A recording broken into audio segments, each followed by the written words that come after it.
నాకు ఏదైనా పుల్లగా తినాలనిపిస్తుంది అక్క అనంగానే మా అక్క తెలుసా చింతకాయ చెట్టు దగ్గరకే తీసుకుపోయింది. నన్ను అయితే ఫుల్ చింతకాయలు ఉన్నాయి, ఎన్ని గానం తింటావో తినని. ఇక్కడైతే చాలానే చింతకాయలు కాస్తున్నాయి, కానీ చాలామంది తెంపుకోయారంట, ఎక్కువ లేవు. నాకు దొరికిన చింతకాయలు నేనైతే అడ్జస్ట్ అయిపోయినా. నిజంగా పుల్లగా ఎంత బాగుందో. ప్రెగ్నెన్సీ టైంలో ఇవన్నీ దొరకాలంటే అదృష్టం ఉండాలి. ఇక్కడైతే మా అక్క అయితే మేదాకు దొంగతనం చేస్తుంది. చూడండి ఎట్లా తెంపుతుందో. అసలు ఒక సైడ్ నవ్వుతూనే ఉంది, నా వీడియో ఎందుకు తీస్తున్నవి అని.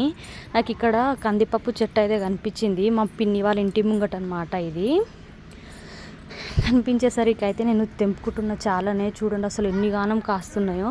పక్కన చూస్తే ఇంకా అంటే కరేలా చెట్టు అయితే ఉంది అక్కడ అనమాట. మా పిన్ని దగ్గర వంకాయ చెట్టు, కలమంద చెట్టు, ఇవైతే మా దాంట్లో అయితే ఏదో అంటారంట, నాకు కూడా పేరు తెలీదు, మీకు తెలిస్తే కామెంట్ చేయండి. ఇక్కడ నేనైతే కందిపప్పు అయితే తింటున్నాను. ఆ ఫీలింగే వేరబ్బా, దొరికిన దాంట్లో అడ్జస్ట్ అవ్వడం అంటే. ఇక్కడైతే మా అక్క మేదా కోసం ప్రిపరేషన్ చేస్తుంది.